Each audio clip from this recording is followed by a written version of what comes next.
Hello hello hello hello hello guys. एक बार फटाफट से सब लोग चैट में लिखेंगे, क्या ऑडियो वीडियो क्लियर है? क्या हमारी आवाज़ आप तक पहुंच पा रही है? कनिष्का, अहमद, अक्षिता, अमन, अमित, अमित सिन्हा, अनुज, अनुप्रिया, अनुराग, अर्पण, आरुषि, अतनु, अंगद, देविका, दीपक। क्या बात है, ग्रेट। एक बार फटाफट से भाई चैट में लिख दो, quickly quickly quickly. Everything is clear clear clear. Great, बहुत बढ़िया। Right. So guys, before we start the session, एक बार आप सबसे जानना चाहते हैं, how many of you are joining for the first time? वो फर्स्ट लिखेंगे। The people who are joining for the second time वो सेकंड लिखेंगे, and the people who are regular participants वो रेगुलर लिखेंगे। फर्स्ट, सेकंड या regular? Quickly quickly quickly, जल्दी से लिख दीजिए। First, first regular, first regular. Great, second regular. Okay, okay, great, great. Industrial training की भी बात कर लेंगे विनय, क्या दिक्कत है? अच्छा, एक छोटा सा पोल करते हैं।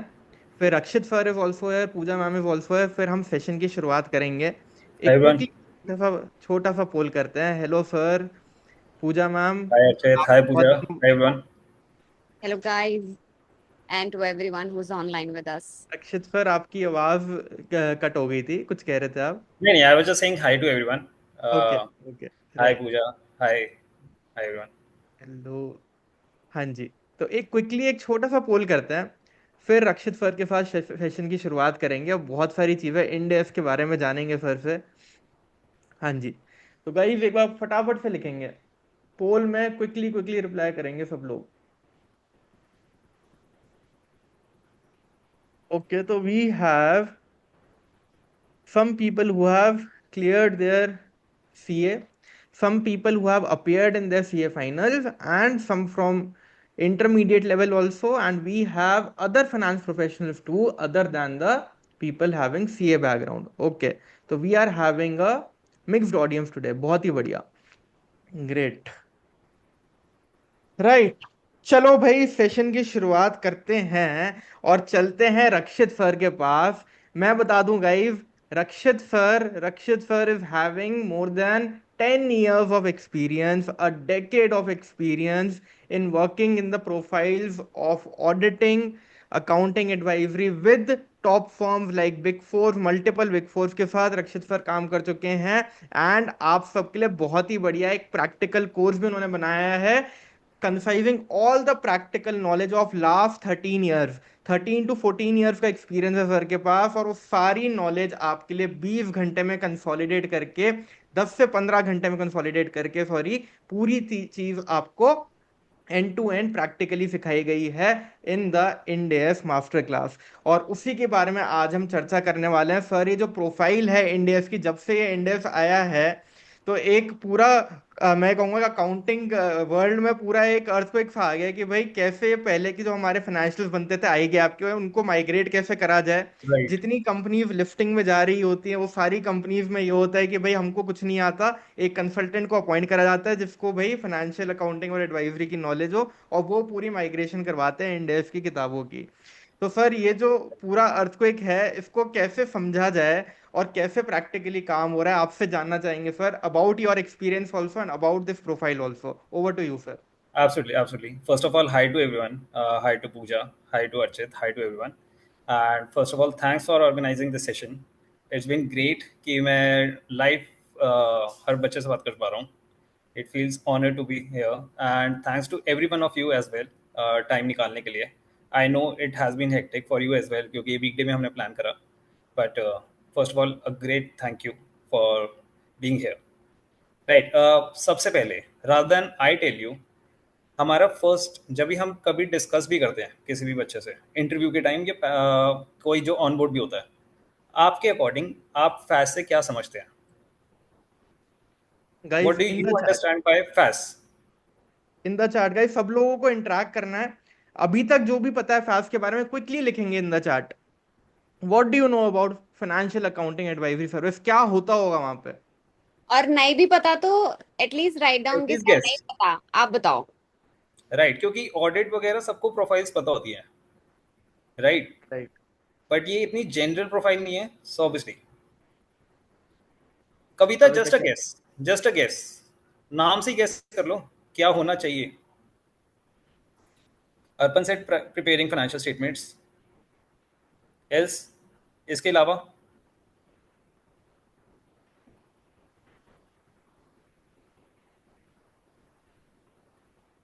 Right. Guidance regarding accounting and Ind AS advisory. Okay. Hmm, How to prepare financial statements in accordance with IFRS or Ind AS. That's perfect, very precise. इसके अलावा टू प्रोवाइड फाइनेंशियल एडवाइस, कैसे? ये तो बहुत जनरल हो गया, loan दिलवाने में थोड़ी ना काम करेंगे। Right. राइट। तो ट्राई टू गेस, गलत हो कोई जज थोड़ी ना कर रहे हैं यहाँ पर। आई have scene responsive for 2-3 people, बाकी सब Advising the corporates with respect to Ind AS and IFRS. Preparing financial statement. Generally मैं देख रहा हूँ सबको ये आइडिया हो रहा है कि फाइनेंशियल स्टेटमेंट्स बनाना। राइट। उसके अलावा, क्योंकि फाइनेंशियल स्टेटमेंट्स आपके पास कितना कितना बैंडविड्थ होगा, कितने क्लाइंट्स होंगे जो फाइनेंशियल स्टेटमेंट्स बनाना चाहेंगे, तो ऑब्वियसली सिर्फ और सिर्फ ये काम तो नहीं हो सकता। There would be multiple services, right, जो आप दे सकते हो। So yes, preparing financial statement is one part, उसके अलावा भी बहुत सारी सर्विसेज हम प्रोवाइड करते हैं। Advising the corporates with respect to applying IFRS, Ind AS for an entity, assistant auditing also. Great, great.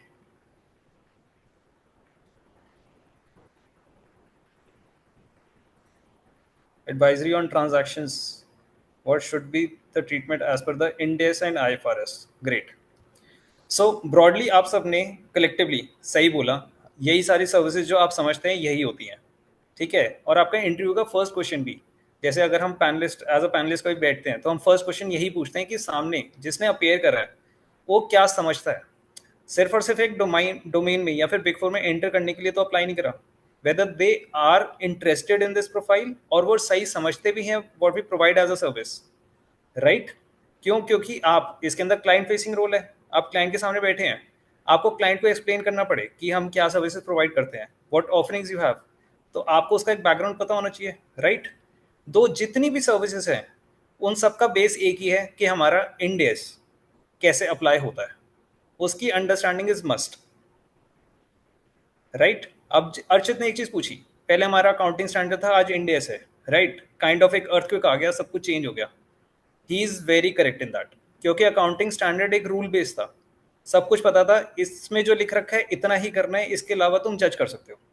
इतने ओपिनियंस अवेलेबल नहीं थे, इंडस्ट्री प्रैक्टिस पे हमें जज करना पड़ता है। राइट। जजमेंटल नहीं था, प्रोफेशनल आप इतनी कुछ एप्लीकेशन कर नहीं सकते। बट इंडिया बहुत वास्ट है, क्यों? क्योंकि आईएफआरएस से कन्वर्ज होता है। Right. I hope I am making sense, if everyone can just confirm over the chat. Guys, is Guys, I everyone need here? responses from Yes, everyone. yes, sir. Yes. Right. Great. And जब Sarni, screen you can just call me as Rakshat. ठीक है? Sir कह रहे हैं कि पूरी big four वाली feel आनी चाहिए, तो नो हाँ, सर मैम। ये सर्वर फॉर्मेलिटी नहीं। ठीक है? ऑफिस में नहीं बैठे कोई भी, बैठे हो तो भी सर नहीं। राइट। जब सर स्क्रीन शेयर करनी हो आप मेरे को बता दीजिएगा, मैं तब कर लूंगा। Done, I believe we can. और उसके बाद फिर हम क्वेरीज भी ओके। ले लेंगे बट टीम सबकी। राइट। राइट। अर्पण कह रहे हैं lease accounting has become a sub service. Yes, kind of yes.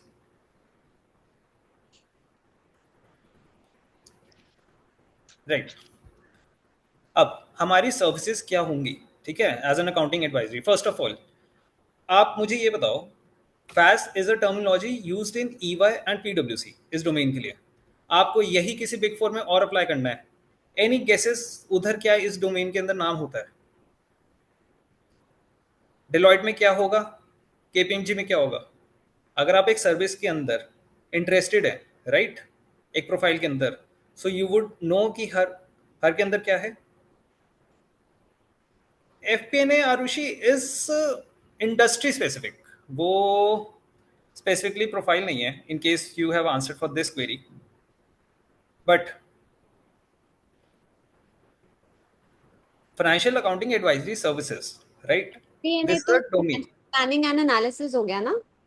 हाँ, FP&A तो financial financial planning. Planning and analysis हो गया, राइट? वो तो इंडस्ट्री का पार्ट हो गया। Correct correct. But considering big four, आपको क्या लगता है, अगर फॉर एग्जांपल आप ईवाई केपीएमजी में, ईवाई या फिर पीडब्ल्यूसी में अप्लाई करते हैं, राइट? तो domain you are perfect, you are correct, it's financial accounting advice services which we call as face. Deloitte या केपीएमजी में क्या होती है? Don't Google it, any guesses उधर क्या टर्मिनोलॉजी होती है, या आपको पता हो? आदो ने तो चैट जीपीटी से पूछ लिया होगा अभी तक। वो मत करना प्लीज। बताओ भाई, अगर किसी को आइडिया है गाइस, क्विकली फटाफट से। आइडिया या फिर नो बता दो, मतलब आंसर जरूरी है, चाहे यस हो चाहे नो हो, चाहे गलत हो चाहे सही हो। No idea. CFO advisory? नहीं, सीएफओ एडवाइजरी भी नहीं नहीं, होता। रिकॉर्ड टू रिपोर्ट, ये सारे इंडस्ट्री की डोमेन्स हैं, ठीक है? Corporate reporting? No worries, I will tell you. ठीक है, डेलॉयट के अंदर होता है अकाउंटिंग एंड रिपोर्टिंग एडवाइजरी। नाम चेंज हो सकते हैं, सर्विस सेम सेम होती हैं ब्रॉडली। ठीक है, फिर केपीएमजी में होता है फाइनेंशियल मैनेजमेंट सर्विसेज। ठीक है, सो सबसे पहले आप किसी डोमेन के अंदर इंटरेस्टेड है ना, और अगर आपको बिग फोर आप टारगेट कर रहे हैं, तो सबसे पहले आपको इंटरव्यू में बहुत बार पूछ सकते हैं कि बाकी जगह आपने अप्लाई करा या नहीं करा, क्यों नहीं करा, उधर आपको क्या लगता है कि केपीएमजी में जो सर्विस है वो ईवाई में क्यों नहीं है, डेलॉयट में क्यों नहीं है। So you broadly know, you should know what are the services, broadly सब में सेम है। ठीक है, अब इसके अंदर हम सर्विसेज देते क्या हैं, आप देखोगे मैंने इसको 6 कैटेगरीज में ब्रॉडली क्लासिफाई करा है। ठीक है, पहला क्या है, फाइनेंशियल रिपोर्टिंग, जो आप सबका जिसके अंदर प्रिपेयरिंग फाइनेंशियल स्टेटमेंट इसके अंदर कवर होगा, जो ब्रॉडली हमें आंसर मिला था सबसे पहला है assisting companies in preparing and improving their financial statements to meet regulatory requirements and industry standards. मेरा इंडेस मैंडेटरी अप्लाई हुआ है, मेरे को फाइनेंशियल स्टेटमेंट्स प्रिपेयर करने हैं, रेगुलेटरी रिक्वायरमेंट है, मेरी नेटवर्थ 500 करोड़ से ऊपर होगी, राइट? या मैं लिस्टेड लिस्टेड कंपनी हूँ। तो जब भी कंपनीज को फाइनेंशियल स्टेटमेंट्स प्रिपेयर करने हैं, फर्स्ट टाइम ट्रांजेक्शन करना है, राइट, तो उनकी फाइनेंस टीम भी कर सकती है। क्वेश्चन कम्स कि वो हमारे पास क्यों आएंगे as big four? Any answers?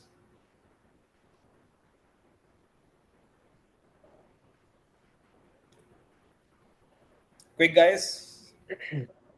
Guys quickly in the chat. Expertise? Okay. Expertise, yes, one of the part it is. Others guys guess करते जाओ फटाफट से। आप सोचो, आपकी कंपनी है, आप बिग फोर के पास क्यों आओगे? आप बोलोगे मैं एक बंदा खुद ही जो मेरी टीम में है, मैं उसी से करवा लेता हूँ।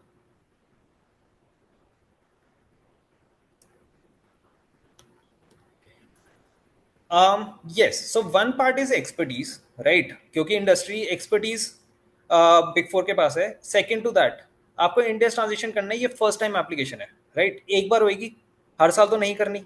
एक बार जो आपने स्टार्टिंग पॉइंट बना दिया, राइट, वहीं से आप आगे जाकर उसी पे आप बिल्ड करोगे नेक्स्ट ईयर के फाइनेंशियल्स, जो फाइनेंस टीम भी कर सकती है। तो एज अ फैस सर्विसेज ज्यादा कॉस्ट इफेक्टिव क्या है, एक बंदे को आप टेम्परेरी बेसिस पे तो करोगे नहीं एम्प्लॉय, आपको उसको परमानेंट ही करना पड़ेगा, right?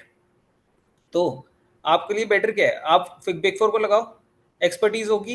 And one answer I saw someone mention as FAAS as well, yes.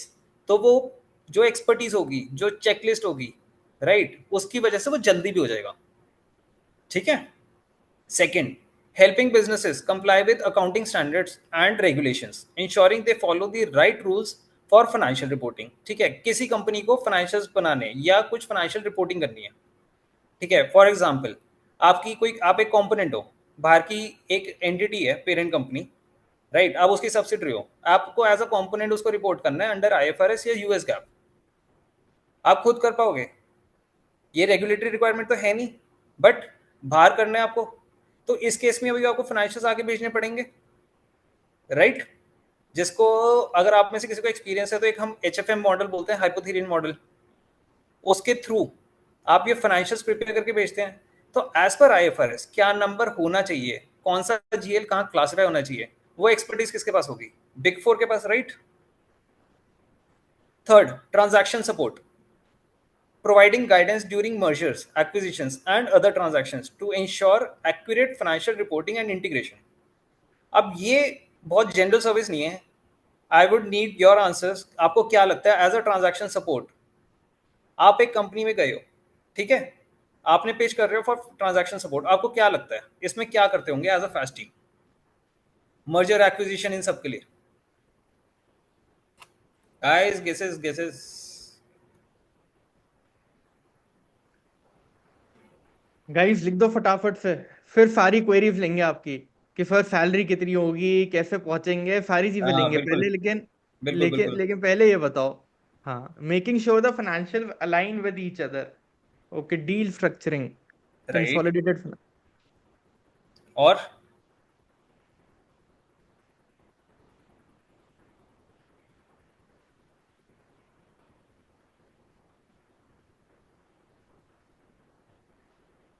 Others guys फटाफट से लिखो, due diligence, reporting compliance as पर before Ind foreign AS subsidiary is 103। required to help the company in consolidation and reporting transactions uniformly. Right. One is this. Other than this,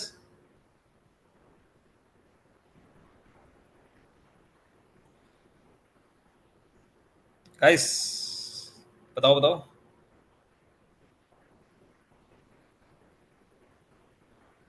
Reporting compliance as per Ind AS 103. Quite near. Yes. Good, good, good. Reporting as per Ind AS 103 and 110. Yes. So broadly yes, आप सही समझ रहे हैं। हम उसके अंदर as accounting part तो support कर ही सकते हैं। आपको कोई भी एंटिटी, आज के टाइम इतने सारे मर्जर एंड एक्विजिशन हो रहे हैं, राइट? उसके अंदर गुडविल कैसे कैलकुलेट होगी, परचेज प्राइस एलोकेशन कैसे होगा, वैल्यूएशंस, दो आप चाहे एक थर्ड पार्टी इन्वॉल्व करके वैल्यूएशंस करवा लो, बट अकाउंटिंग उसकी कैसे होगी गोइंग फॉरवर्ड। जो एक्वायरी है और जो एक्वायरर है, दोनों की अकाउंटिंग पॉलिसी सेम होनी चाहिए। That's mandatory part. तो उनकी अकाउंटिंग पॉलिसीज अलाइन करनी, फिर उसके बाद ऑडिट सपोर्ट प्रोवाइड करना कि आपने एक बार तो एक्विजिशन कर दी, गोइंग फॉरवर्ड आप लोग इसको कैसे कंसोलिडेट करोगे, ठीक है? इसकी ऑडिट करवाते हुए मैनेजमेंट को सपोर्ट करना, उनकी अकाउंटिंग पॉलिसीज डेवलप करनी, राइट? तो ये चीज़ें इतनी ईजी नहीं होती। तो इन सब के अंदर जैसे अब एम्प्लॉयज हैं, कौन से आपका ESOP चल रहा था इन सब्सिडरी कंपनी, पेरेंट में भी चल रहा था, कितने एम्प्लॉयज है जो मूव होने को रेडी हैं, कि कौन है जो नहीं है, जो नहीं हो रहे उसको आप फोर फीचर करोगे, राइट? जो मूव कर रहे हैं उसके अंदर लाइबिलिटी वहां कैरी फॉरवर्ड होगी पेरेंट कंपनी में। तो देर आर कॉम्प्लेक्स ट्रांजेक्शन, उन सब के अंदर कौन एक्सपर्टीज हो, किसकी एक्सपर्टीज होगी? फैज की, ठीक है? Next, technology solutions, offering tools and technology to enhance financial processes, making them more efficient and effective. बताओ इसके अंदर आपको क्या लगता है? Offering tools technology, and technology. Technology में कैसे हेल्प कर सकते हैं वी बताओ। As consultants? ना गाइस तो हमें बहुत, एज अ कंसल्टेंट ना तो हमें सिंटैक्स पता, राइट? ना तो हमें कोई और लैंग्वेज पता, जे, राइट? कोई कोडिंग वगैरह हमारा पार्ट नहीं है एज अ फास्ट टीम। तो offering tools and technology to enhance financial process कैसे? सोचो। गाइस बहुत लोग अभी क्वालिफाई करने के बाद, एंड कुछ लोग आर्टिकलशिप में भी are going to join this particular profile, और बहुत सारे लोग हो सकता है ऑडिट की प्रोफाइल में जाएं और उसमें भी इंडेक्स वाला काम करें। तो this is very important for all of you to know कि भाई क्या क्या काम आप करने वाले हो। एंड टेक्नोलॉजी सोल्यूशन में आपको क्या लगता है कि भाई how we can help as finance consultants to the clients? Okay, तो already developed AI tools, SAP SAP module setting. implementation, right? Integration financial software in accounting like SAP, Tally, right? Perfect, perfect. A big clap for each one of you. क्यों? क्योंकि SAP implementation is quite a big part. एक company है छोटी सी, उसने Tally install करा, right? या Oracle install करा, अब वो SAP में मूव कर रही है, तो उसकी बुक्स एक अकाउंटिंग सॉफ्टवेयर से दूसरे में लेकर जाना, ठीक है? उसकी अकाउंटिंग करेक्टली, देखो, आप एक आईटी टीम को साथ में इन्वॉल्व करोगे, राइट? तो वो क्या करेगी, कोडिंग करेगी सिर्फ और सिर्फ, बट उसको इनपुट आउटपुट तो आप ही बताओगे ना, कितना नंबर यहाँ से वहां ट्रांसफर होना चाहिए, कौन सी ट्रांजैक्शन कैसे अकाउंट फॉर होनी चाहिए, कौन सी मेरी लाइबिलिटी है, कौन सी एसेट है, उनको तो नहीं पता। उनके लिए तो one is input, one is output. Input सही देनी और आउटपुट सही जनरेट होनी, वो तो हमारी रिस्पॉन्सिबिलिटी है, राइट? वो तो सिर्फ कोडिंग करेंगे। तो जब ये ट्रांजिशन होती है ना, तो होगा कैसे प्रैक्टिकली, एक आपकी पैरेलल, बहुत कंपनीज होंगी जो पैरेलली एक नया सॉफ्टवेयर डेवलप करेंगी और देखेंगी उसके अंदर सही अकाउंटिंग हो रही है नहीं हो रही, या फिर आपकी वो पूरा ही एक साथ ट्रांजिशन करेंगे ऑन वन डेट, ठीक है? तो आपके लिए क्रिटिकल है कि सारे नंबर्स करेक्टली मूव हो, राइट? क्यों? क्योंकि वही आपके ओपनिंग बैलेंसेस के अंदर नंबर आएंगे तो वो करेक्टली कैप्चर होने चाहिए, एल्स वो एक लेगेसी डिफरेंसेस बन जाएंगे, which obviously is not explanatory or acceptable to any auditor or regulatory body. तो ये बहुत इंपॉर्टेंट, बहुत क्रिटिकल हो जाता है। अदर देन दैट, ये तो हमने हो गया जहाँ पर टेक्नोलॉजी सपोर्ट करा। टूल्स कौन से ऑफर करेंगे? जो बिग फोर है ना, वो बहुत सारे टूल्स में इन्वेस्ट करती है। जैसे फॉर एग्जाम्पल आई वुड से, अब आपको लगता है कि फाइनेंशियल स्टेटमेंट्स बनाना, ठीक है, हमारा एक काम है, right, as a big four, you would be surprise to know एक टूल है जो अपने आप कंपनी के सैप के अंदर इनबिल्ट हो सकता है और पूरे फाइनेंशियल्स कंप्लीटली लिंक्ड उससे बन के आ सकते हैं। बट उसको वेरीफाई कौन करेगा सही बन रहे नहीं बन रहे? एक टूल आपके विद नोट्स टू अकाउंट्स, सब कुछ आप जितना सोचते हो, कैश फ्लो वगैरह सब कुछ उसको बना के देगा, ठीक है। तो जो ये ऑटोमेटेड टूल्स है ना, ये अपने आप के अंदर एक सर्विस प्रोवाइड होती है। अब आपका, अब लीज है, ठीक है, जो एयरक्राफ्ट कंपनीज हैं, बहुत सारी कंपनीज हैं, ठीक है, इतने सारे एयरप्लेन्स लेती है, ठीक है, 250-300 सब लीजेस पे। अब सबकी अलग टर्मिनोलॉजीज होंगे, अलग अलग एट्रीब्यूट्स होंगे सारे कॉन्ट्रैक्ट के, वो कैसे करेंगे? तो इसके लिए लीज टूल्स होते हैं, ठीक है, जिसके अंदर आपको सिर्फ और सिर्फ उसके फर्स्ट टाइम एट्रीब्यूट्स डालने हैं, उसकी सारी अकाउंटिंग टिल फाइनेंशियल रिपोर्टिंग उसके अंदर कैप्चर अपने आप होती है। तो ये टूल्स के अंदर बहुत बड़ी इन्वेस्टमेंट होती है ताकि आप ये क्लाइंट को ऑफर कर सको, ठीक है। अब next, identifying and managing financial risk to protect the organisation assets and ensure stability. Guys बताओ। Risk management, guys. What do you think? How we can help?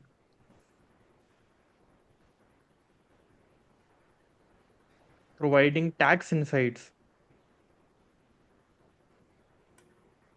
Okay. और क्या लगता है कि रिस्क मैनेजमेंट में कैसे हेल्प कर रिस्क सकता है? मैनेजमेंट, आप सबने इंटरनल ऑडिट तो सुना ही होगा ना, डोमेन, उससे कहीं से लिंक करो। Abbas near, yes, it revolves around controls, but still, if you can just expand your answer a bit, आप शायद सही डायरेक्शन में सोच रहे हो।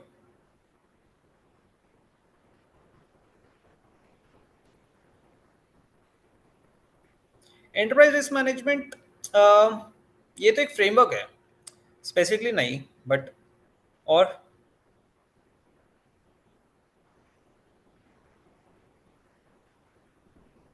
risk to protect the organization assets going concern, not exactly, but चलो आई tell you. अब एक कंपनी है, राइट, उसकी इंटरनल ऑडिट खुद की भी होती है, चाहे उसने एक्सटर्नल से ले रखी है चाहे इंटरनल से, राइट। तो अब क्या होगा, आपने हर कंपनी में कैसे प्रैक्टिकली होता है, एक एसओपी डेवलप्ड होते हैं। एसओपी क्या होते हैं? Standard operating procedures. Easy term में एक लेमैन को समझाओ तो एसओपी क्या होगा आपका? एक टाइप का ब्लूप्रिंट। जैसे अगर मैं प्रॉपर्टी प्लांट इक्विपमेंट बोलूँ, from the very initial time कि कब उसकी रिक्वायरमेंट रेज होगी till final reporting in the financials, पूरा उसका एक ब्लूप्रिंट तैयार करना, कौन कौन अप्रूव करेगा किस किस स्टेज पे, उसको हम एसओपी बोलते हैं, ठीक है। एसओपी से आपने आइडेंटिफाई करते हो, राइट, कि कौन कौन सी रिस्क है, कौन कौन सी मेरी रिस्क है, कौन कौन सी ट्रांजैक्शन पे कौन कौन सी मेरी रिस्क हो सकती है, ठीक है। उन रिस्क को मिटिगेट करने के लिए आप उसके रेलेवेंट कंट्रोल्स देखोगे, एग्जैक्टली जिसको हम बोलते हैं रिस्क कंट्रोल मैट्रिक्स। अब ये सारे तो मेरे लिए इंपॉर्टेंट नहीं होंगे, इसमें सबसे इंपॉर्टेंट मेरे लिए क्या होंगे? जो मेरे फाइनेंशियल्स को इंपैक्ट कर सकते हैं, ठीक है। अब मैं बोलूँ कहीं एक कंट्रोल है भाई 20,000 रुपये पेटी कैश मेंटेन होना चाहिए हर रोज, मेरे लिए इंपॉर्टेंट नहीं है। बट मैं बोल रहा हूँ कि आपके ओपनिंग बैलेंसेस ऑटोमेटिकली रिवर्स हो रहे हैं नेक्स्ट पीरियड में, वो इंपॉर्टेंट है मेरे लिए। तो हम एज अ फैस्ट सर्विस, दो ये इंटरनल ऑडिट का भी पार्ट है, but as a FAAS services you are, you can also provide the service कि भाई मैं देखूंगा आपके सारे रिस्क, ये कंट्रोल्स पूरे तरह से बने या नहीं बने, ठीक है। अब प्रैक्टिकली इंटरनल ऑडिट कैसे करता है, right, ICFR is part of the audit which is mandatory, ठीक है। बट उसके अंदर उन कंट्रोल्स के अंदर जो आइडेंटिफाई हो रहे हैं कि आपका कोई कंट्रोल का फेलियर है, ठीक है, या फिर वो इतना मटेरियल नहीं था कि जिसकी वजह से आपको फाइनेंशियल स्टेटमेंट इम्पैक्ट हुआ, बट एज अ कंपनी आपको तो पूरा ठीक करवाना पड़ेगा ना अपना कंट्रोल सिस्टम। तो उसके लिए कौन आएगा? इधर internal audit team, but internal audit team would they B correct person in case में फाइनेंशियल स्टेटमेंट्स के परस्पेक्टिव से सोचूं? Kunjan Sharma is saying, sir, I recently joined the session in this video available on YouTube. Kunjan, recording देखते हैं हम available करा पाएंगे, तो अभी तो यूट्यूब पे अवेलेबल नहीं है। तो कोई दिक्कत नहीं है, आपके स्क्रीन पे जो चीज़ें लिखी हुई हैं वो अभी तक हमने डिस्कस करी हैं, एंड बाकी चीज़ों में अभी बने रहो सेशन में, फिर आपको रिकॉर्डिंग भी दे देंगे, कोई बात नहीं। Right, and Kunjan what I will do is I will devote 2 minutes में एक बार आपको वापस बता दूंगा कौन कौन सी सर्विसेज मैंने डिस्कस करा, ठीक है। तो अभी कुंजन मैं अभी बात कर रहा हूँ इसके बारे में, risk as a risk management हम क्या सर्विस प्रोवाइड करते हैं। तो हम क्या बात कर रहे थे कि आपका रिस्क कंट्रोल मैट्रिक्स होता है, मैंने जज करा कौन कौन से कंट्रोल्स इंपॉर्टेंट है फाइनेंशियल स्टेटमेंट्स को इंपैक्ट करते हुए, उनको ठीक करना, राइट, और देखना कि अब करेक्टली आपके फाइनेंशियल स्टेटमेंट्स के अंदर नंबर रिपोर्ट हो रहे हैं या नहीं हो रहे, ठीक है। That is part of risk management service जो फैस प्रोवाइड करती है, ठीक है। लास्ट, नाम ही काफी क्लियरली आपको बता देगा, training and development, offering training programs for finance teams to improve their skills and knowledge in accounting practices. चलो वैसे ही इसमें कुछ गेसेस की जरूरत नहीं है, बहुत सिंपल है कि हम ट्रेनिंग प्रोवाइड करते हैं एज अ फैस्ट टीम। आपके पास एक क्लाइंट है, ठीक है, आपने फर्स्ट टाइम इंडिया ट्रांजिशन करा, वो क्या बोलेगा कि यार मैं हर साल तुमसे तो करवाऊंगा नहीं, तो तुम एक काम करो, जब तुम पूरा ट्रांजिशन कर दो ना, तुमने क्या क्या उसके अंदर एजम्पशंस मेरे को सजेस्ट करी, क्या क्या मैं और ले सकता था, उनका क्या क्या इम्पैक्ट हो सकता था, मेरे को एक बार ना पूरा स्टैंडर्ड बता दो। मुझे तो अकाउंटिंग स्टैंडर्ड आता था, इंडेस आता होता तो मैं तुम्हें लाता ही ना। अब तुमने इंडेस अप्लाई कर दिया, मेरे को बता दो कि तुम्हारे पूरे स्टैंडर्ड्स कौन कौन से थे, राइट। अब कोई कंपनी है उसको फर्स्ट टाइम 109 लगाना है, तो क्या बोलेगा कि मेरे को ना 109 पे ट्रेनिंग दे दो, ठीक है। जैसे मैंने आपको सेशन से ड्यूरिंग एक चीज बताई थी कि इंश्योरेंस कॉन्ट्रैक्ट्स है, उस पर लगता है इंडेस 104, बट इंडेस 104 आपका बहुत टाइम से डेफर हो रहा है। प्रैक्टिकली जो अभी चांसेस हायर किए हैं कि उसका रिस्पेक्टिव इंडेस 117 सीधा सीधा अप्लाई होगा, बट बहुत सारी कंपनीज को पता होगा, किसी को भी नहीं पता होगा, राइट, क्योंकि अभी तक सब अभी रेगुलेशन के हिसाब से फॉलो हो रही है, रेगुलेशन के हिसाब से 104 इज नॉट मैंडेटरी। तो जब ये फर्स्ट टाइम अप्लाई होगा तो एक डोमेन खुल जाएगा ना, जहां पर बहुत सारी कंपनीज होंगी कि भाई हम खुद कर लेंगे, बस हमें पूरी ट्रेनिंग दे दो detailed, right. So training and development this falls part of the fast team service. अब I will just quickly summarise हर के अंदर हमने क्या बात करी Kunjan. Obviously once the complete video is available आप डिटेल में देख लेना। Financial reporting and accounting compliance, broadly हम इसके अंदर फाइनेंशियल स्टेटमेंट्स बनाते हैं या फिर क्लाइंट को असिस्ट करते हैं सपोर्ट करने में, ठीक है। अब तीसरा क्या था हमारा, ट्रांजैक्शन सपोर्ट। ट्रांजैक्शन सपोर्ट क्या हो गया कि जिसके अंदर आपके इतने सारे मर्जर एक्विजिशंस वगैरह हो रहे हैं, राइट। तो आपको क्या होगा, पोस्ट मर्जर आपको अकाउंटिंग पॉलिसीज सही रखनी पड़ेंगी, गुडविल कैसे कैलकुलेट होगी, कितनी कैलकुलेट होगी, उसकी वैल्यूएशंस चाहे थर्ड पार्टी इन्वॉल्व करके करो, आपने वैल्यूएशंस करवा दी। Purchase price allocation is an important part, right. हमने पढ़ा था एनसीआई भी आपका फुल गुडविल निकल सकता है, पार्शियल गुडविल निकल सकता है, तो उसके निकालने के तरीके, राइट, क्योंकि ये सब इम्पैक्ट क्या करेंगे आपकी गुडविल। और आपको याद होगा सेशन में हमने बात करी थी, आज के टाइम टैक्स के अंदर जितनी आप गुडविल निकालोगे वो आप डेप्रिशिएट नहीं कर सकते, राइट। तो एक टाइप का सीधा सीधा वो लॉस है। तो कितना वो एक्चुअली हर कंपनी ट्राई करेगी उसको कम करने का, बट प्रैक्टिकली आपको देखना पड़ेगा ना कि कितना उसका होना चाहिए। देन फिर आपके टेक्नोलॉजी सॉल्यूशंस की बिग फोर बहुत सारे, Harish is saying what should be the salary of the person who provides services which are mentioned on the screen. Obviously, I will let you know. Right. Then is offering tools and technologies. आपको SAP implementation करवाना कहीं पर, कोई client है जहां पर tally से SAP में गया, ओरेकल से SAP में गया, या कोई और अकाउंटिंग सॉफ्टवेयर लिया, ठीक है, उसके अंदर हेल्प करनी। या फिर आपने कोई लीज टूल या financial statements development tool provide कर दिया क्लाइंट को, जो इनबिल्ट टूल्स हैं जिसमें बिग फोर इन्वेस्ट करती है, राइट, और उसकी वजह से ऑटोमेटेड फाइनेंशियल रिपोर्टिंग हो रही है। तो that forms part of the technology solution. Risk management हमने समझ ही लिया, वो सारे कंट्रोल्स को ठीक करवाना जो आपके फाइनेंशियल स्टेटमेंट्स इंपैक्ट करेंगे। And last and not the least is training and development. अगर मैं आपको ब्रॉडली बोलूं तो जो ऑडिट टीम नहीं कर रही, जो एक फाइनेंस टीम कर सकती है उसके स्कोप में आता है, वो सारी सर्विसेज इसके अंदर फॉलो हो जाएंगी, राइट। जरूरी नहीं है और ना कभी एक्सपेक्टेशन होगी a team member who joins a fast team knows about each and every service की वो कैसे देते हैं, बट जो सबसे मेन क्वालिटी देखी जाती है वो ये देखी जाती है whether and in what time they can develop those skill set, ठीक है। Right, right. सर मैं स्टॉप करता हूँ एक बार स्क्रीन पे। बिल्कुल बिल्कुल। हाँ जी। तो सर इसी बात पे आपसे ये जानना चाहेंगे कि what exactly you look in a candidate when you take the interviews? तो Mhm. क्या ऐसी चीज आप देखते हैं, and what kind of questions do you put forward to the candidates basically? Right, so I tell you my aspect, ठीक है। पहली चीज जो मैं सबसे पहले देखता हूँ is the clarity of thought, कि उसको पता है ना फैस डोमेन में होता क्या है। Someone just for the sake of entering the big four FAAS में अप्लाई कर देता है कि इसके अंदर ना बहुत सारे लोग अप्लाई नहीं करते होंगे, ऑडिट में तो हर कोई अप्लाई करता है। हम्म। तो first of all I try to see कि actually a person is interested and they know what services do we provide. Hmm. ठीक है, क्यों? क्योंकि ये डोमेन इतनी बड़ी नहीं है या इतनी सुनी नहीं होगी, तो इसके अंदर राइट। कोई ऐसी एक्सपर्टीज नहीं होगी कि भाई इस जो भी जिसको भी ज्वाइन करवाना है, जो ऑनबोर्ड होगा, तो देयर इज नो एक्सपेक्टेशन कि भाई उसको फास्ट में एक्सपीरियंस होना चाहिए, but there right. Is an expectation कि उसको थ्योरेटिकल एटलीस्ट पता होना चाहिए। राइट। ठीक है, right. Second thing what what most important for me is कि उसने जब स्टैंडर्ड बोले ना, तो सिर्फ मग अप ना करो, हम्म। उसको पीछे समझाओ। राइट, अगर ओके। मैंने किसी से पूछा कि 5 स्टार मॉडल क्या है, उसने 5 स्टार मॉडल बोल दिया, बट उसके अंदर मैं बोलूं कि एक एक मेरे को ढंग से बता, मतलब ब्रॉडली 2 मिनट में बता दे, तो 2 मिनट वो बता ना पाए। वो हम्म। बोले कि भाई मेरे को ना एक हेडर बता दो, उसके अंदर के भी डिटेल में बता दूंगा। वो हम्म। बहुत एपरेंटली दिखा देता है कि थ्योरेटिकल नॉलेज ये उसको हम्म। समझा नहीं है हम्म। स्टैंडर्ड को। हम्म। ठीक हम्म। है, as a big four I would say जब भी मैं कैंडिडेट से डिस्कस करूं या कुछ भी करूं, हम्म। मेरी हम्म। प्रेफरेंस कभी नहीं होगी या किसी की भी नहीं होती कि उसको सब कुछ आना चाहिए। Big right. फोर्स काम सबको सिखा देता है, हम्म। ठीक है, बट द थिंग इज कि वो मेंबर सीखने के लिए है भी ready.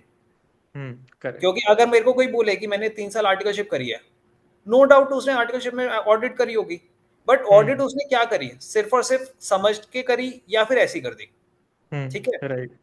I give you example, बहुत सारे कैंडिडेट्स आते हैं, उनका हम्म। फर्स्ट आंसर क्या होगा, सर मैंने ये नहीं करा, मैंने ये नहीं करा, हम्म। मैंने ये नहीं करा। And there hmm. Is second nature of person जो बोलेगा मैंने 2 एग्जीक्यूट नहीं करा, but what I have heard during my audit meetings या सब कि ये अप्लाई होता था। एक होता राइट। तो कि हाँ इनहेरेंट रिस्क फैक्टर्स की टेम्पलेट बनता था, वहां पर डिटरमिन होता था कि इनहेरेंट रिस्क कैसे बनती है, कैसे निकलती है। ठीक है, राइट। आप एज अ ऑडिट टीम आपके पास पूरा फोल्डर होता है, कैसे ऑडिट कंक्लूड हुई, कैसे प्लान हुई, सब कुछ। राइट, आपने करेक्ट। कभी गो थ्रू करा या फिर आपने सिर्फ और सिर्फ उतना ही समझा जितना आपको दिया गया। तो एक लर्निंग मोटिव होना चाहिए। Third thing right. सबसे इंपॉर्टेंट, जब भी कोई बिग फोर आ रहा है ना, तो उसको पता होता है कि big four demands more than your office hours. Hmm. Right, वहां पर आप क्लाइंट सर्विंग पोजीशन में हो। ऐसा नहीं हम्म। होता कि भाई मैं सिर्फ 9 to 5 वाली जॉब कर रहा हूँ और करके खत्म मेरी responsibility. Your responsibility is to deliver to the client, चाहे 1 घंटे में करो, चाहे 9 घंटे में करो, चाहे 10 घंटे में करो, आपकी क्लाइंट की ही रिस्पॉन्सिबिलिटी है। अब उसको आप कैसे मैनेज करते हो, ऐसा नहीं होता कि बिग फोर आपके ऊपर प्रेशर क्रिएट करता है। प्रेशर कम्स अप जब हम क्लियर आउट नहीं होते कोई चीज कैसे करनी है। हम्म। ठीक है, तो जो इंपॉर्टेंट चीज देखता हूँ ना, मैं ये देखता हूँ regarding specific to standards. Yes, I ask for 115 116 जो 103 जो मैंने आपको सबसे इंपॉर्टेंट बताए, बट राइट। जैसे 102 में मैंने आपको एक एग्जांपल दिया कि फिक्स्ड ओवरहेड्स या वेरिएबल ओवरहेड्स कैसे निकलते हैं, बहुत नॉर्मल है। वो पता होना चाहिए कि नॉर्मल कैपेसिटी कब होगी, एक्चुअल कैपेसिटी कब यूज होगी। तो वो हम्म। जनरल कि भाई ऐसा तो नहीं है कि किसने इंटरव्यू के लिए सिर्फ और सिर्फ ये 115 116 मगअप कर लिया, हम्म। बाकी स्टैंडर्ड का बेस तो पता है ना। चलो मैं बोलता हूँ बहुत डिटेल में ना बताओ, राइट, बट हेजिंग में ये पता है कि फेयर वैल्यू हेज और कैश फ्लो हेज के अलग होते हैं, या 2 टाइप के होते भी हैं। जैसे आई गिव यू एग्जांपल, अगर मैंने किसी को बोला ठीक है कि 109 क्या है, 115 क्या है, 116 क्या है, उसने पूरा बता दिया। अब हम्म। मैं किसी को बोलूँ वन इंडेक्स 113 है, फेयर वैल्यू मेजरमेंट, राइट। उसमें 2 चीजें होती हैं, एक आपकी वैल्यूएशन टेक्निक्स और एक वैल्यूएशन मेथड्स। बहुतों को तो उसमें डिफरेंस ही नहीं पता होता, मैं वैल्यूएशन मेथड बोलूंगा वो टेक्निक्स बोलने लग जाएंगे, टेक्निक्स पूछूंगा मेथड बोलेंगे। तो राइट। क्लैरिटी ऑफ थॉट होना चाहिए कि भाई कौन सी चीज क्या है। आपको याद होगा हमने 2 डेट्स के बारे में बात करी थी, ठीक है, 116 में इंसेप्शन डेट, कमेंसमेंट डेट। तो पता होना राइट। चाहिए ना 2 डेट्स हैं।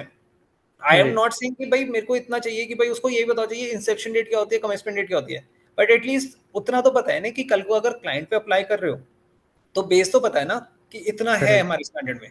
तो वो एक्सपेक्टेशन होती है, कहीं एक्सपेक्टेशन नहीं होती, प्रैक्टिकली सब कुछ आना चाहिए। Just right. Give me. तो गाइस, ये बताओ कितने लोग ब्लैंक हुए वैल्यूएशन मेथड और वैल्यूएशन टेक्निक पे? दिस इज द एक्सपेक्टेशन कि आपको डिटेल में पता हो। तो आप लोग जब कहते हो कि सर प्रोफाइल क्यों नहीं शॉर्टलिस्ट हो रही है और इंटरव्यू क्यों नहीं हो रहे हमारे crack, this is the reason कि भाई हमको डिटेल में चीजें नहीं पता होती। अर्पण अभी तो शुरुआत है, because whenever you are aiming for a niche profile like like FAAS domain, तो आपको चीजों में थोड़ा सा इन डेप्थ जाके प्रैक्टिकली समझना पड़ेगा। ठीक है, वरना आपकी for ever green audit tax वाली प्रोफाइल में काम करना है तो वो तो है ही है। But whenever you are aiming for a niche profile, तो हमको चीजों को और डिटेल में समझना ही पड़ेगा, there is no other option. जैसे सर ने बताया, आपको छोटी छोटी न्यूआंसेस पता होनी चाहिए, उनकी कंप्लीट अंडरस्टैंडिंग होनी चाहिए। सब कुछ भले ही ना आता हो, लेकिन जो आता हो वो अच्छी तरह आता हो। जो मैं क्रक्स समझ पाया सर की बात से, कि भाई जितना बिल्कुल आता है वो बिल्कुल सिर्फ ये आर्चित, हो कि एब्सोल्युट राइट, जो आप एग्जाम में एब्सोल्युटली रट के राइट। आ जाते हो कि हेडिंग लिखी और सब हेडिंग लिखी और एक पैराग्राफ लिख दिया, उससे कुछ नहीं होगा। ये पता होना चाहिए वो अप्लाई कैसे होता है। राइट। सर एक राइट। क्वेश्चन आ रहा है, हाँ आर हाँ। ACC is also eligible for this role? Right, तो फैस ना जो डोमेन है बिग फोर के अंदर, जरूरी नहीं है वो सिर्फ और सिर्फ इंडियन प्रैक्टिस के लिए है, वो ग्लोबल ओके। प्रैक्टिस के लिए भी है। Right, right. व्हेन आई से टू ग्लोबल प्रैक्टिस, ठीक है, तो उसके अंदर क्या होएगा, आपके अलग अलग रीजन्स होंगे। आप करेक्ट। यूके रीजन्स को सर्व कर सकते हो, जहां, जिसका मतलब क्या हुआ, आपके clients are based out of UK, right. Right, where you are part of E Y US fast team और okay. E Y UK team. ऐसी ओके। आपकी दूसरा रीजन हो गया यूएस का। तो डिफरेंट रीजन होंगे, तो yes, to your answer, ACCA are preferred as well. अगर हमें जीडीएस प्रोफाइल के अंदर, ठीक है, यूके के लिए रिक्वायरमेंट है किसी टीम मेंबर की, राइट। राइट। ठीक है, so rather in that case ACCA are more preferred than CA, क्योंकि करेक्ट। उनको नॉलेज होगी यूके रेगुलेशंस की। राइट। राइट। और सर इससे तो मेरे को एक और क्वेश्चन आ गया, बहुत लोग जो बोलो। ग्लोबली करियर बनाना चाहते हैं, यूके जाना है, यूएस जाना है, ऑस्ट्रेलिया जाना है, तो ये शायद इस डोमेन से तो आपके ग्लोबल प्रोस्पेक्ट खुल जाएंगे, because India and absolutely, IFRS are very near. Absolutely, absolutely. And one one of the good part is कि जब आप as as a single team, for example आपका यूएस का क्लाइंट है, आप ई बाई यूएस टीम के साथ सर्व करोगे, राइट, क्योंकि राइट। क्लाइंट वहीं से आया। तो if you perform well, there are high chances कि वहां पर E Y US team might sponsor you to basically join their team. So अगर आपको ओके। कहीं पर मूव होना है, राइट, क्योंकि देखो, टैक्स तो आप बहुत स्पेसिफिकली टू इंडिया प्रैक्टिस ही करोगे, right, until unless you are for international taxation। Right. But FAAS is something कि आपका इंडेस, आईएफआरएस, यूएस गैप बहुत ज्यादा फर्क नहीं है, करेक्ट। राइट। तो इस केस के अंदर जब आपका सब कुछ ही सिमिलर है, आपको तो ब्रशअप करने अपने स्किल्स, और आप किसी भी राइट। रीजन में, चाहे ऑस्ट्रेलिया हो, चाहे यूके हो, चाहे यूएस हो, वहां पे इक्वेलेंट टू वहां के सीए के काम कर सकते हो। तो ये एक आपका स्टेपिंग स्टोन भी हो सकता है in case you are aiming to move out of India as well. Right. But there is no like. Guarantee, obviously you need to perform, ठीक है, राइट। ऐसा कोई 100% कहीं नहीं होगा। But obviously, right. there are candidates who perform, and if they बिल्कुल। perform, believe me, rather than you, Big Four takes it responsibility कि इस टीम मेंबर को हम और ज्यादा ग्रो करवाएं।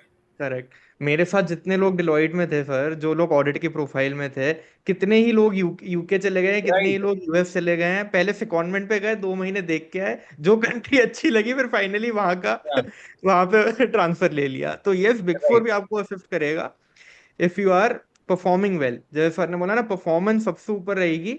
If you are a good performer, तो आपको भी उस डोमेन से जाने नहीं दिया जाएगा। राइट। एक क्वेश्चन आ रहा है अर्पण का, कि अर्पण कह रहे हैं कि सर हमको फाइनल्स में इस तरीके से सिखाया ही नहीं जाता, तो हम कैसे सीखें ये? तो गाइस, आपके लिए बना तो दी, रक्षित सर ने पूरी मास्टर क्लास बना दी है, और जितने इंडेक्स है ना प्रैक्टिकली सारे सिखाए हैं।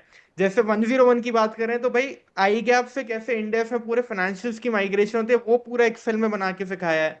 109 में कैसे फेयर वैल्यूएशन, ईसीएल मैट्रिक, सारी चीजें प्रैक्टिकली सिखाई हैं। 115 की प्रैक्टिकल एप्लीकेशन, 116 की, all the Ind AS have been covered by Rakshit sir in the Ind AS master class. और जो डिस्काउंट के लिए कौन पूछ रहा है, कुंजन कह रही है sir discount exam 40 is the code, 40% discount दे दिया भाई। पहली लो प्राइस है, पहले ही सर ने कहा कि भाई प्राइस थोड़ा लो रखना, उसके ऊपर भी हमने 40% डिस्काउंट दे दिया आप सबको हेल्प करने के लिए।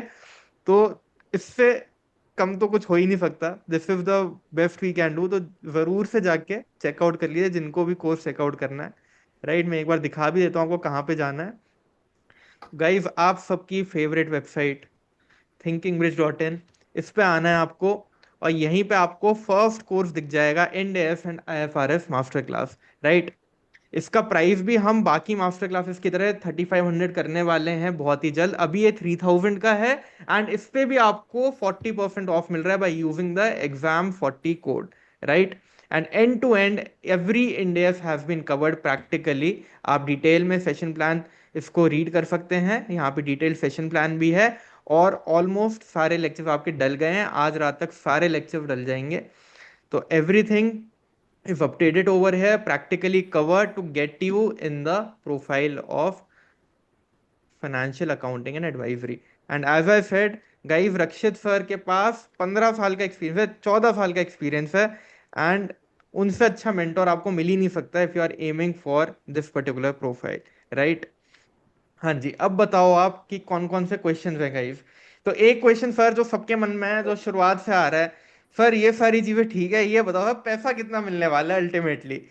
मेरे को हाँ, ये तो पता है कि ऑडिट से ये ज्यादा तो बहुत पैसा इंपॉर्टेंट है। मिलेगा। ये तो बहुत इंपॉर्टेंट है, बहुत इंपॉर्टेंट है ये। तो इसके बारे आ, में क्या बताना चाहेंगे सर कि इस प्रोफाइल में क्या प्रोस्पेक्ट्स है in terms of salaries, and कैसी करियर ट्रैजेक्टरी रहेगी लॉन्ग टर्म के हिसाब से। राइट। अब प्रॉब्ली अर्चित, एक बार आप नेक्स्ट स्लाइड अगर प्रेजेंट कर सकते हो। हाँ जी, हाँ जी, हाँ जी। ठीक Sure. है, तो उसमें एक बार हायरार्की देख लेते हैं और क्या ब्रॉड रेंज है। ठीक है, इट्स नॉट फिक्स कि इतना ही होता है, but it gives you a broad idea. First of all, yes yes, this one. आप सबसे पहले एज एन आर्टिकल आपकी, ठीक है, internship obviously under apprentice act आपको कितना मिलेगा, 1.8 to 3 लाख ब्रॉडली। ठीक है। अब इसके अंदर एक चीज समझनी पड़ेगी, आर्टिकल्स इतनी ओपनिंग नहीं होती क्योंकि डोमेन बहुत नीश है। और प्लस इसके अंदर अंडरस्टैंड द कंसेप्ट, ये ऑडिट नहीं है, इसमें चेकलिस्ट नहीं हो सकती कभी भी। राइट, आप किसी क्लाइंट को सर्व कर रहे हो, आपको डायरेक्टली किससे बात करोगे, अब फाइनेंशियल हेड, फाइनेंशियल ऑपरेशन का हेड या फिर सीएफओ। जब उस लोगों से बात करोगे तो उतने कम आर्टिकल्स भी होंगे ना, राइट, क्योंकि डायरेक्ट इंटरेक्शन उनसे है। तो इसमें इंटर्नशिप इतनी ज्यादा नहीं होगी, which gives an opportunity if once you qualify as a CA या बाद में इस डोमेन में मूव करना चाहते हो। सो कहीं पर एक एक्सपर्टीज नहीं होगी कि आप कहीं पर एक्सपेक्टेशन नहीं होगी कि आपकी आर्टिकलशिप भी इसी डोमेन में होनी चाहिए। ठीक है। Then next is paid assistant semi qualified, not too much in big four, but this is a salary range. ठीक है, जो नेक्स्ट बिग 10 के अंदर मिलती है। अब जो बिग फोर के अंदर शुरू होगा वो होगा एसोसिएट्स लेवल से, which are called seniors as well. उनकी जो स्टार्टिंग होगी वो होगी 9 to 11 lakhs। 9 to 11 lakhs कैसे, कि जनरली आप एक हायरार्की के अंदर नेक्स्ट हायरार्की में कैसे मूव करोगे, जनरली इन 3 years। बट ऐसा नहीं है कहीं भी स्टैंडर्ड की 3 साल लगेंगे। ठीक है, हो सकता है आपका फास्ट ट्रैक प्रमोशन भी हो, 2 साल में भी हो सकता है और 1.5 साल में भी हो सकता है। आई हैव सीन केसेस जहां पर 1.5 साल में भी लोग प्रमोट हुए हैं। ठीक है, इट टोटली डिपेंड्स कि आप कैसा परफॉर्म कर रहे हो। अब आप एसोसिएट हो, आप almost next to manager perform कर रहे हो, आपका मैनेजर अवेलेबल नहीं है, आपने पूरा सब कुछ कर लिया handle client, why no, why would someone hold you as a associate for 3 or 4 years? वो तब भी उसको आपको प्रमोट करवा देंगे ना। सो एसोसिएट के लिए जनरली रेंज स्टार्ट्स एट 9, जब तक आपका 3 या 3.5 years होंगे वो it goes up to 11 lakhs। ठीक है। Then once you got promoted as a senior associate और असिस्टेंट मैनेजर्स भी से, तो आपकी रेंज होगी 15 to 18 lakhs। After that a manager आपका होगा 20 to 25 lakhs। ठीक है। सीनियर मैनेजर पे 30 to 45 lakhs, इतना ब्रॉडली होता है, 30 to 45, दैट टोटली डिपेंड्स, ठीक है, on your experience. As a director it could be till 50 to 80 lakhs। As a partner obviously, अब वो पार्टनर बनते ही क्या होगा डायरेक्टर के बाद, आपका सबसे पहले दो चीजें होती हैं, या तो आप इक्विटी पार्टनर हो या non equity partner. Non equity partner क्या होता है, आपको जहां पर सैलरी एक फिक्स कंपोनेंट मिलती है, 1 crore, 1.5 crore, 2 crore, what ever it be, depends on your experience और क्लाइंट बेस। ठीक है। बट जैसे ही आपने उसको एज अ इक्विटी पार्टनर हो, तो उसकी कोई लिमिट ही नहीं है, जितने आपके क्लाइंट्स है उतना हो सकता है। There can be partners who are earning more than 3, 5, 10 crore, जितने सीनियर पार्टनर होंगे। पार्टनर में भी हायरार्की होगी कि आप एज अ जूनियर पार्टनर हो कि you are reporting to some senior partner, आप सीनियर पार्टनर हो, फिर आप इंडिया लीड हो, whether you are M lead, ठीक है, कि एशिया लीड, फिर आप फैज का all over the global practice के लीड हो या नहीं हो। राइट। तो इट टोटली डिपेंड्स कि पार्टनर के अंदर भी आपकी रिस्पॉन्सिबिलिटीज जैसे बढ़ेंगी उतना आपका ऑब्वियसली सैलरी हाइक होगा, but generally it's more then 1 crore. I know कि आप सबके दिमाग में अब बाकी सब डेजिग्नेशन तो मैटर ही नहीं कर रही, सब पार्टनर को देख रहे होंगे, बट स्टिल ये एक ब्रॉड आइडिया है कि आपकी क्या हायरार्की लेवल्स है। ठीक है, generally promotion happens in 3 years around, but obviously if you perform well it can happen in 1 or 2 years as well. ठीक है, राइट, राइट, ग्रेट गाइस, आप सबका सवाल बहुत ही डिटेल में आंसर कर दिया सर ने। राइट, अब बताओ और कौन सी चीज है जो आप सर से पूछना चाहते हो? 10 मिनट है सर के साथ, yes, फिर सर की एक मीटिंग भी है, तो सर से ज्यादा टाइम नहीं लेंगे हम। क्विकली क्विकली बताओ गाइस, क्या क्या क्वेश्चंस और हैं? एक एक और क्वेश्चन आता है सर, हम्म, कि सबके मन में कि क्या बिग फोर में ऐसा होता है कि सब लोग पूरे टाइम इंग्लिश में बात करते रहते हैं? क्या हमको बहुत ही फ्लुएंट इंग्लिश आनी चाहिए, 100% वहां पे बात इंग्लिश में ही होती है? मैं इसका आंसर दे दे के थक चुका हूं, मैं आपसे जानना चाहता हूँ कि आपका क्या व्यू है। ऐसा कुछ नहीं है। ऐसा कुछ नहीं है कि आपको बिल्कुल 100% इंग्लिश आनी चाहिए, पूरे टाइम इंग्लिश में कन्वर्स करते हैं। But yes, there is an certain expectation. अगर आप ग्लोबल क्लाइंट्स हैंडल कर रहे हो, सो आपसे एक्सपेक्टेड होगा कि आप मिनिमल कम्युनिकेशन करो। देखो, it is always an advantage how fluent you can speak. अब आप जैसे फॉर एग्जांपल आप बाहर किसी क्लाइंट से बात कर रहे हो, ठीक है, या फिर आई वुड से आप बाहर की यूएस टीम से बात कर रहे हो, ठीक है। अब the person who has the clear communication skills उसको प्रेफरेंस मिलेगी। But on the second part, in case you believe कि आपकी कम्युनिकेशन नहीं सही है, believe me, I have seen people जिनके ऊपर इन्वेस्ट करा है बिग फोर ने। They have okay. Developed, but they have shown their interest कि भाई मुझे यहाँ कम्युनिकेशन अपनी इंप्रूव करनी है। They have right, been specifically given some trainings, उनको मैपिंग हुई है कि हाँ ये सारी ट्रेनिंग्स तुम करो, ये सारे इनिशिएटिव्स लो। क्यों? राइट, क्योंकि आई हैव सीन पीपल, ये कब हुआ कि जब किसी की प्रमोशन उस वजह से रुक रही है कम्युनिकेशन स्किल्स से, तो दे हैव मेड श्योर कि सिर्फ ये रीजन नहीं हो सकता। दे गेव हिम राइट, और हर अराउंड 3 to 6 months टाइम, उसको ट्रेनिंग दी गई। एंड क्यों? क्योंकि उसके ऊपर एक टाइप से बिग फोर ने इन्वेस्ट करा ना, ताकि उसको नेक्स्ट लेवल पे लेकर जा सके। व्हाई? दे बिलीव कि the candidate basically I would say would enthusiastic to suffice learn that about it. Promotion. Right. Hmm. ठीक है, सो ऐसा नहीं है कि कम्युनिकेशन ऐसी आनी चाहिए। बाकी आप अगर आप बोलो इंटरनली टीम में जैसे बात होती है तो बहुत नॉर्मली हिंदी में होती है, ऐसा कुछ नहीं है कि हम इंग्लिश में पूरे टाइम बात कर रहे होते हैं। राइट, ठीक है, राइट, बट हाँ ये है कि आप क्लाइंट से इंटरेक्शन कर रहे हो तो एक certain set of communication expected होगी। अब वहां पर टर्मिनोलॉजीज जैसे होंगी जो आप जो नॉर्मल लाइफ में बोलते हो, यार ठीक है क्या हुआ, ये सब नहीं एक्सपेक्टेड होगा। You need to right, maintain a certain professional decorum, but yes, ठीक है, ऐसा नहीं है कि हिंदी इंग्लिश पे कोई जज कर रहा है। राइट। मैं भी गाइज आपको इतनी बार बताता हूँ कि English is a formal language of communication. आपकी रिटन इंग्लिश अच्छी होनी चाहिए और रिटन में ज़्यादा प्रॉब्लम भी नहीं होती। अब जब स्पोकन इंग्लिश की बात आती है तो specially in client calls, client meetings and communicating in formal meetings with in your team also, कभी पार्टनर रिव्यू हुआ, फॉर्मल तरीके से हो रहा है, क्लाइंट के सामने कोई बात हो रही है, तो खाली वहां पे आपकी इंग्लिश एक्सपेक्टेड होती है। राइट, वरना 70 to 80% ऑफ द टाइम्स आप अपनी वर्नाक्युलर लैंग्वेजेस में बात कर रहे होते हो एट एनी वर्क प्लेस, कहीं पे भी आप इंडिया में काम करो। 30 to 40% of the times it is expected कि भाई जब क्लाइंट कॉल्स, क्लाइंट मीटिंग्स हो रही है तब आपको फॉर्मली अच्छी तरह कम्युनिकेट करना आता हो। That is the only expectation. और मैं तो सर ये भी बताता हूँ कि कितने हमारे पार्टनर्स हैं बिग फोर्स में, इतने सीनियर सीनियर पार्टनर जिनकी एजुकेशन तक हिंदी मीडियम में हुई हुई है। हाँ राइट, उनके टाइम राइट, पे तो स्कूलिंग अपने फादर लोग सबकी हिंदी मीडियम में हुई थी। हाँ। राइट, और वहां से उस बैकग्राउंड से now they are leading the top corporates, top firms of the world. और सोचो कि भाई ग्लोबल क्लाइंट्स को हैंडल कर रहे हैं, तो English and communication skills is only a skill, तभी नाम उसका स्किल है। स्किल कैन बी एक्वायर्ड, ठीक है ना? ये कोई ऐसी एजुकेशन की जर्नी नहीं है कि इसमें 10 साल लगेंगे। तो ये एक ऐसी स्किल है जो आप प्रैक्टिस के साथ, पूजा मैम इतने सेशंस करती हैं आपके साथ, जिनको भी कम्युनिकेशन स्किल्स के ऊपर डाउट है, आके पूजा मैम के साथ बस मॉक सेशन कर लो, आधी कम्युनिकेशन स्किल्स तो आपकी ऐसे इंप्रूव हो जाएंगी।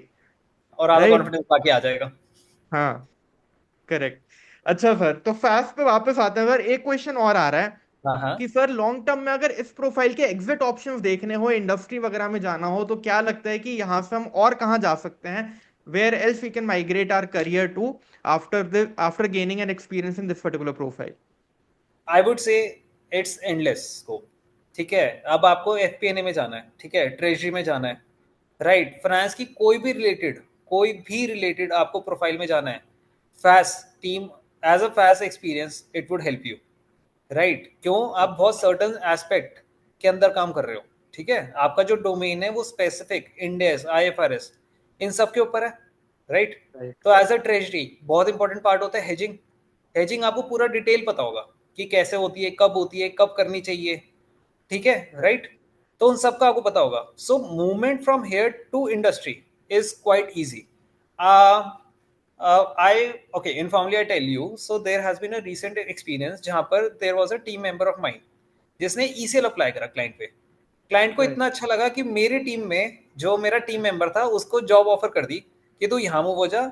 जो मेरी टीम में इंटर्न था उसको बोलते कि तू यहाँ पर वो अपनी इंडस्ट्रियल ट्रेनिंग कर लियो जो लास्ट ईयर हो।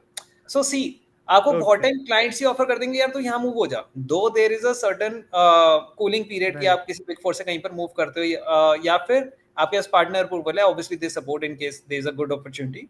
तो आप मूवमेंट मुश्किल नहीं है, ऐसा नहीं कि आप एक जगह ब्लॉक होकर रह जाते हो।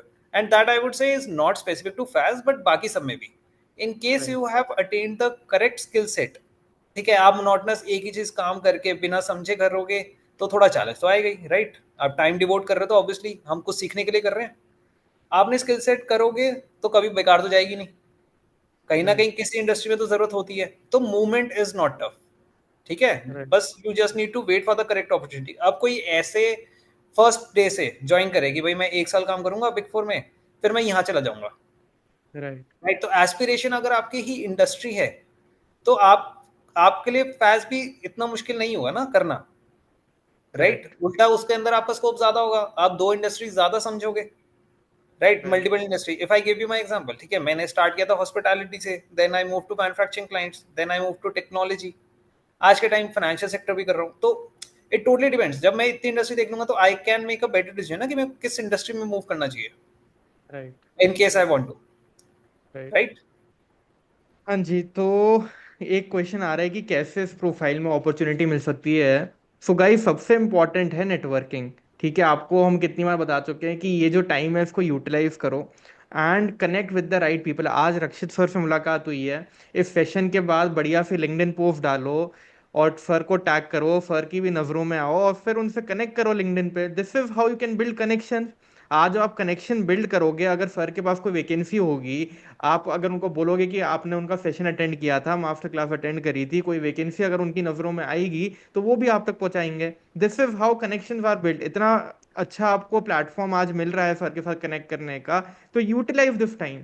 This is how you can get in to these niche profile. अगर आपको ओपन वैकेंसीज नहीं मिल रही हैं तो this is how you can build your connection and then you can apply. Right. Right, and just to add on, सबसे बढ़िया बात बिग फोर की क्या होगी, जो उनके पोर्टल पे आपको वैकेंसीज दिखेंगी ना, those are only available.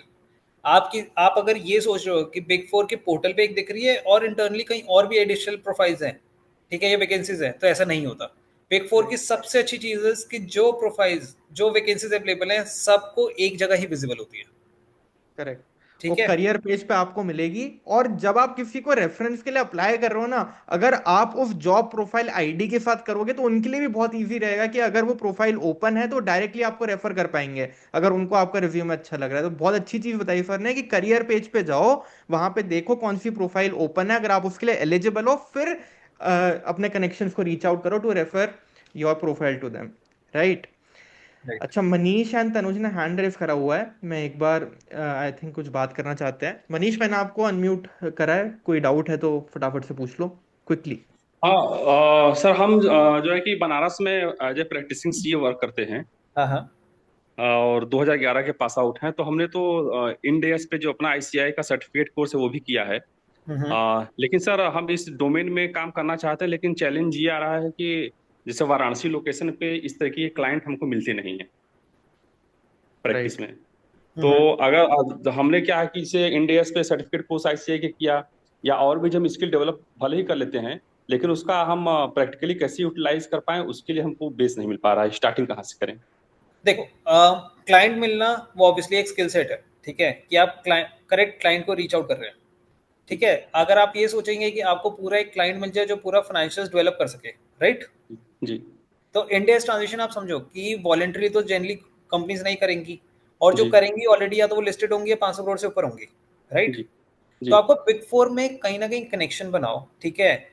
Not अगर बिग फोर, तो जैसे अगर आई वुड से मीडियोकर फर्म्स, ठीक है। right. तो उन प्रैक्टिसिंग सीए से कनेक्शन बनाओ, ठीक है। ट्राई टू आइडेंटिफाई कि अगर उनको ये काम मिल रहा है तो वो जी कुछ आपको आउटसोर्स कर सके अ पार्ट ऑफ जी इट। जी आपके पास क्रेडेंशियल्स होंगे तभी आप नेक्स्ट क्लाइंट के पास जाओगे ना। For example if I am a client, आप मेरे पास आते हो कि जी मेरे को, मैं ये सर्विस प्रोवाइड करता हूँ, व्हाट फर्स्ट क्वेश्चन जी आई वुड से कि आपने आज तक कौन से क्लाइंट्स को सर्व किया। तो जी क्रेडेंशियल्स कैसे बिल्ड करोगे, पहले किसके साथ काम करके, उस जी जी as a part of that CA उसकी टीम जी का, ठीक है। आप वो एग्जीक्यूट करो सर्विसेज। जी जैसे ही आपके पास क्रेडेंशियल्स क्रिएट हो जाएंगे कि हाँ ये क्लाइंट मेरे क्रेडेंशियल्स में आते हैं, देन पिच जी for next client.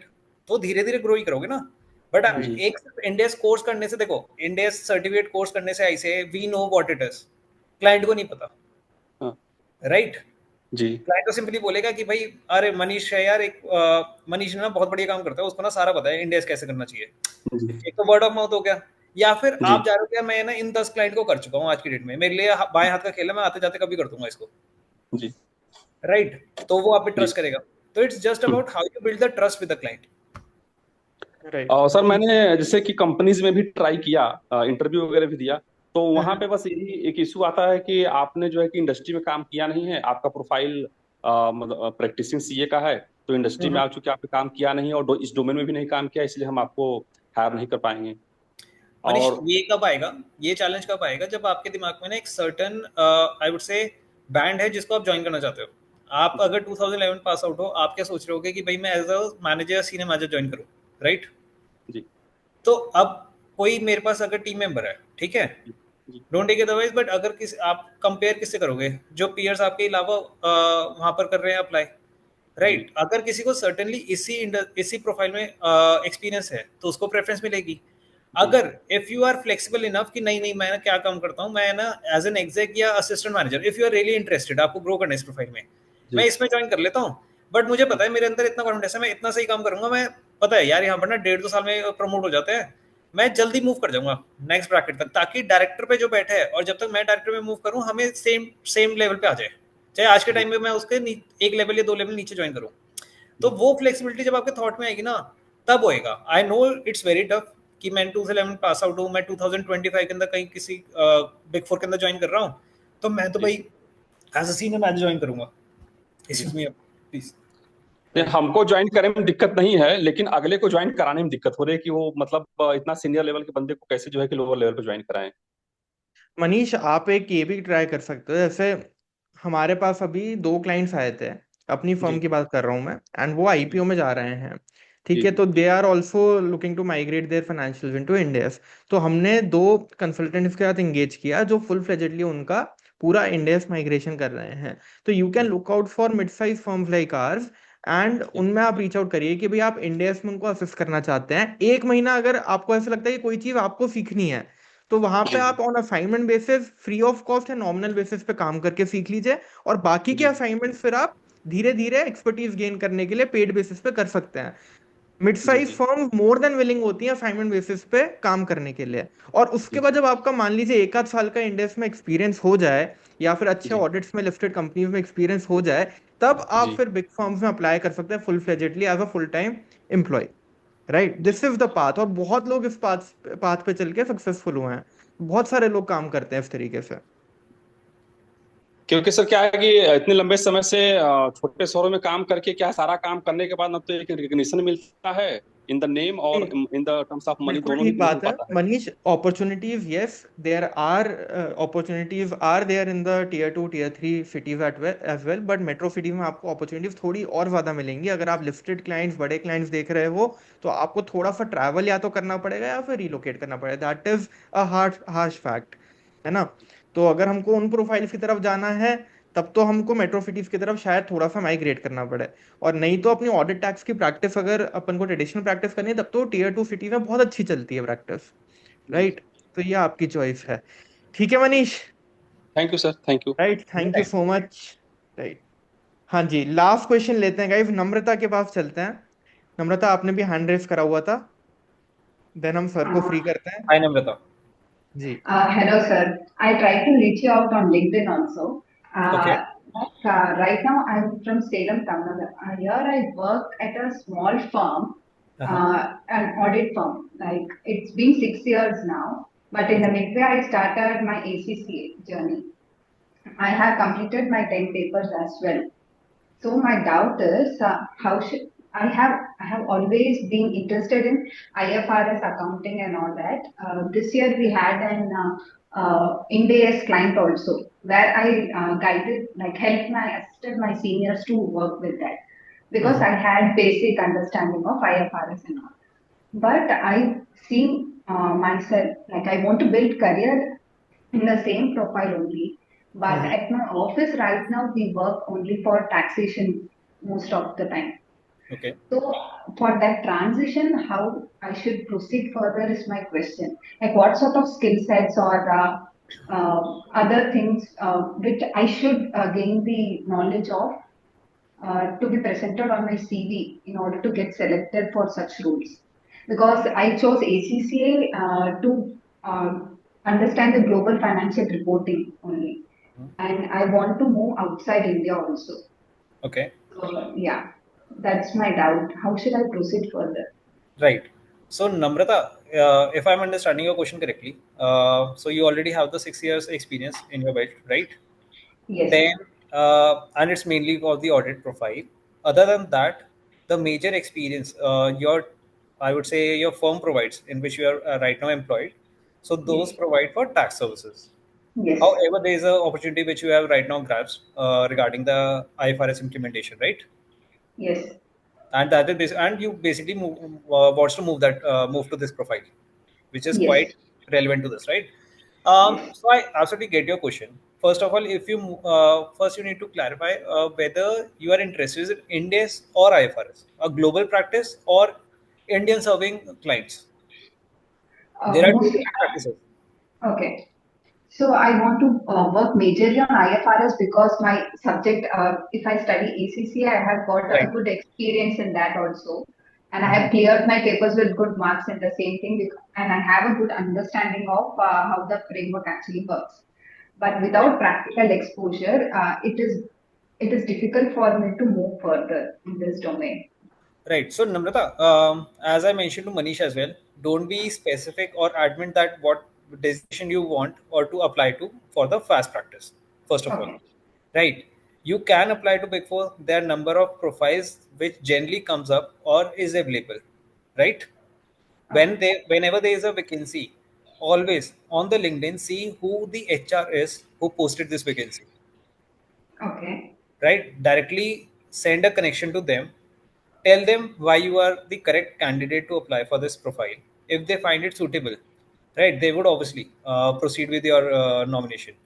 But the thing is, if you are really interested in this profile and considering that you want to serve the global practice specifically to the IFRS, so your correct part would be the global practice, the Big Four global practice, where you are serving the different regions, whether it's US, UK, or any other, Argentina, right? Okay.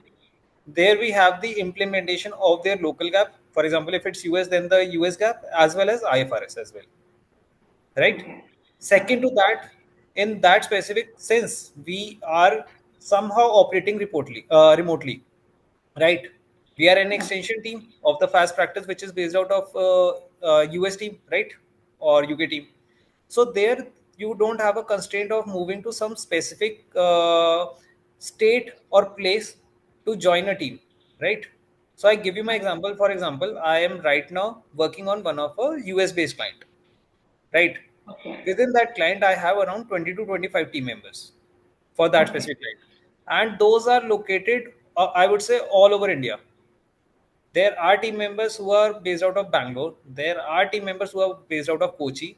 Myself is based out of Delhi NCR region. There are team members who are based out of UP. So there are different team members who are based out of across India, right? Okay. And there I have a team member as well who is right now moving to US.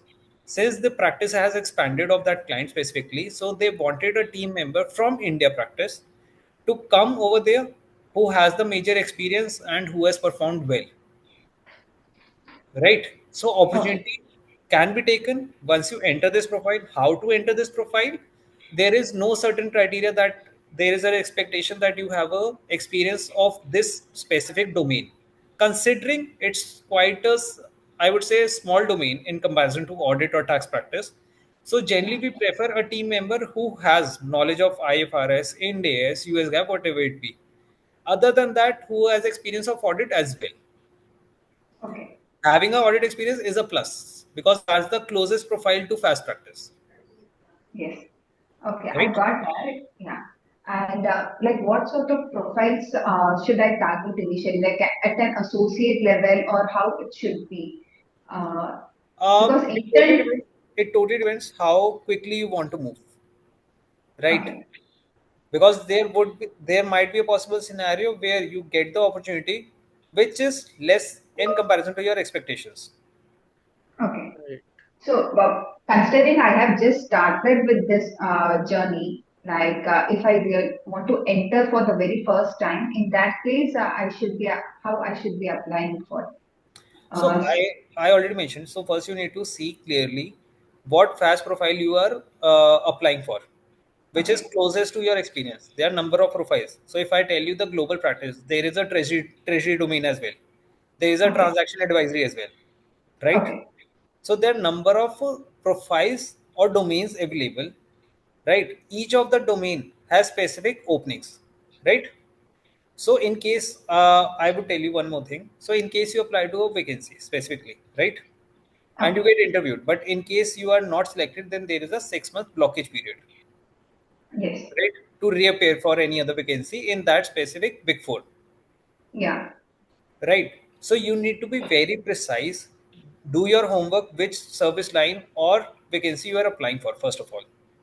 Rather than seeing what vacancy is available, rather see what vacancy is closest to your experience, Right. right? Because you are the best person to judge what experience you have, right? Yes.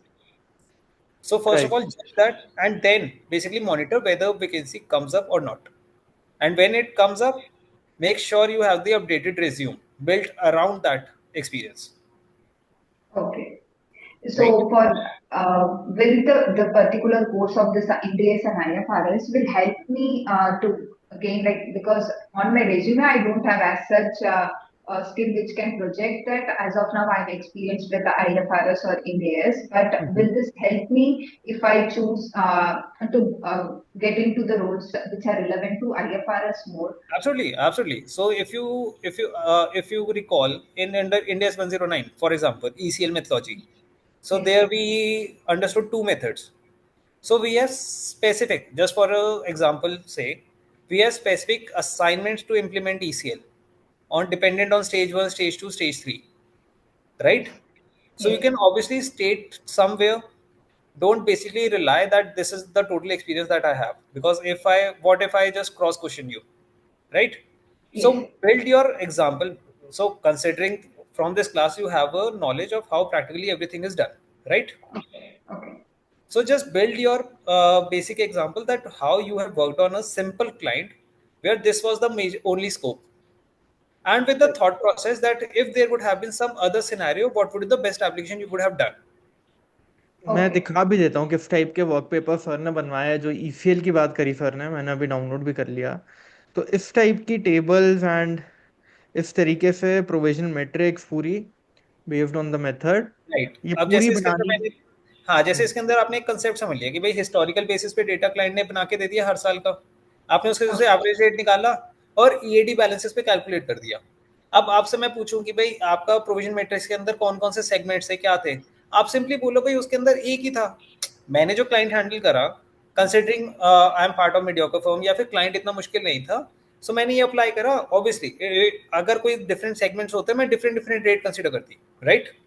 Yes. If I go to the general methodology, ठीक है, जो अर्चित ने अभी दिखाया, उसमें अगर आप किसी को सिर्फ ये बताओगे ना कि स्टेज वन स्टेज टू ये ऐसे ऐसे कैलकुलेट होता है, राइट, कि मैं स्टेज वन के Yes. अंदर एक प्रिजम्पटिव एजम्पशन है कि 30 दिन तक ही होएगा, स्टेज टू क्या होएगा 30 से 90 दिन होगा, 90 दिन से ऊपर आपका वो होगा स्टेज थ्री, ठीक है, स्टेज Yes. थ्री के ऊपर आपका जो इंटरेस्ट कॉम्पोनेंट है, ठीक है, हमारे पास क्लाइंट ने पूछा था, सिंपली स्टैंडर्ड में दो सामने लिख रखा है, उसने बोला मेरे को तुमसे क्लियर कट रिप्लाई चाहिए कि जो मेरा इंटरेस्ट कंपोनेंट है, ठीक है, under stage three, that is calculated on net balances, Okay. ठीक है। He was not aware of it, दो स्टैंडर्ड में आप पढ़ोगे तो सामने लिखा हुआ है, Okay. राइट? अगर आप ये एग्जांपल बिल्डअप करोगे, देखो interview is for just I would से 30 मिनट्स, उसमें आप ईसीएल डिस्कस करोगे 2-3 मिनट, 2-3 मिनट का तो कंटेंट आपने यहाँ से सीख ही लिया ना प्रैक्टिकली जो अप्लाई हो रहा है, Yes. Right? So basically it would help you to enter the profile, and एक बार जाने के बाद try to grasp as quick as possible, आपका लर्निंग कर्व जितना मिनिमल हो सके. Okay. And additionally, we can like undergo skills like SAPs and other things to like crack the interview. Basically, on the resume, what kind of skills do recruiters expect, like when we apply for such roles? I would से rather than just आपका resume. नम्रता ने आज सबके सवाल पूछ लिए. हाँ सही है, वैसे तो अच्छी लास्ट अच्छा क्वेश्चन लगा. है नम्रता, बिकॉज सर ने मेरे को 9-10 की तक की परमिशन दी थी. It's already 9:17. तो last question sir, what skills finally we can build upon to get into this profile? Right. So, Namrata, whenever you're building the skill set, whatever work you have done specific to the application of any IFRS or Indians, just highlight that. Rather than highlighting कि आपने tax audit कर रखी है, right? Okay. वो मेरे लिए इतना relevant नहीं होगा. अगर आप मुझे बताओगे कि मैंने कंट्रोल्स टेस्ट करे हैं, Yeah. राइट, वो मेरे लिए इतना रेलिवेंट नहीं होगा, दो that is part of a service, but उसके कॉम्पिटिटर में आपका आईसीएफआर वो भी आ जाता है, internal control team, right? Yes. तो जितना एप्लीकेशन ऑफ आपने सर्विस समझ ली, एज फास्ट आप क्या क्या सर्विसेज प्रोवाइड करोगे क्लाइंट को, क्लोजेस्ट आपने इसका जो काम कर रखा है ना, just highlight that rather than some irrelevant information. ठीक है? Okay. So it's the rule of the resume कि जो आपका सबसे रेलेवेंट सर्विस जो आपने काम कर रखा है वो सबसे ऊपर आना चाहिए और सबसे ज्यादा हाईलाइट होना चाहिए, सबसे ज्यादा डिटेल उसकी होनी चाहिए. बाकी जितना इररिलेवेंट है ना उसको अदर्स में डालो कि हाँ इट गिव्स एन इंप्रेशन इसने ये तो मेरे से रिलेटेड काम कर ही रखा है, अदर्स में बहुत सारा छोटा मोटा काम कर रखा है जो मतलब जरूरी नहीं था इसको बताना, तो इसने नहीं बताया. तो that gives an impression a person has quite a lot of experience. And this is true for every profile Namrata. आपको जिस भी प्रोफाइल में अप्लाई करना उस प्रोफाइल से रिलेटेड कीवर्ड, उस प्रोफाइल से रिलेटेड काम को पहले हाईलाइट करो ताकि इंटरव्यूअर की नज़र में सबसे पहले वही जाए, या फिर जो भी शॉर्टलिस्ट कर रहा है, चाहे आपका एटीएस सॉफ्टवेयर ही कर रहा है. तो हमने आपके लिए वो डोमेन स्पेसिफिक कीवर्ड्स भी निकाले हुए हैं, तो वो सब ही डालना है आपको. अगर आप इंडेक्स के लिए अप्लाई करो तो इंडेक्स वाले ही कीवर्ड्स आपको डालना है. सिमिलरली अगर आप इनडायरेक्ट टैक्स में के लिए कर रहे हो तो आपको जीएसटी स्पेसिफिक डालना है. Right? Okay. Right Namrata? Yeah. Thank you so much, sir. This was really helpful, yeah. And if I have read only IFRS and after this attending this course, if I specify that if I can I apply for India's relevant roles also, right? For India specifically, you would be serving Indian clients. But Yes. considering that you are interested in the global practice, right? Yeah. So once you enter, I would say Indian practice, right, where you are serving Indian clients, then moving to a global practice is different, or is completely a different, I would say, entity of a Big Four. Okay. Right. For example, if you are working with Deloitte India, then moving to Deloitte USI, so that's a completely a different independent entity. There is a different interview process altogether, right? Okay. So I would suggest to move first, clear out what you are aiming for, and then go for it. Okay. Got it. Yeah. Thank you so much. This was No, really needed right now. Yeah. Thank you. No worries. Thank you Namrata. Right guys, तो अब session को फटाफट से conclude करते हैं. एक बार quickly in the chat लिखेंगे भाई कैसा लगा सेशन, एंड सब लोग थैंक यू बोलेंगे रक्षित सर को. Thank you so much sir for sparing your valuable time and guiding the students. और आपको हम परेशान करते रहेंगे दोबारा से. No worries, anytime. Right. And guys जरूर से It's a चेकआउट pleasure. करना है सर का course IndAS and IFRS Masterclass. Do not forget to use the code exam40. and गुरु दक्षिणा हमारी ये है कि आपको लिंक्डइन पे जरूर से पोस्ट डालना है सर को टैग करके. अगर आपको इस प्रोफाइल में जाना है फ्यूचर में, आज से ही कनेक्शंस बिल्ड करना शुरू करिए. जैसे ही वैकेंसी आएगी सर ही आपका रिव्यू में तभी रेफर करेंगे. ठीक है ना? तो लिंक्डइन पोस्ट जरूर से हो जानी चाहिए. And do not forget to check out the course. Thank you so much Rakshit sir for joining in. Anytime. Thank and you, everyone. आपको right, thank you so much guys, thank you so much sir. Wish you a very good night to everyone. See you guys in the next session. मिलते हैं आपसे फिर से एक नए webinar में. Thank you again Rakshit sir. Alright. Thank you Thank you, Pooja everyone. Ma'am. Bye bye. Have a great. Bye bye. Good night. Bye. Take care. Bye bye.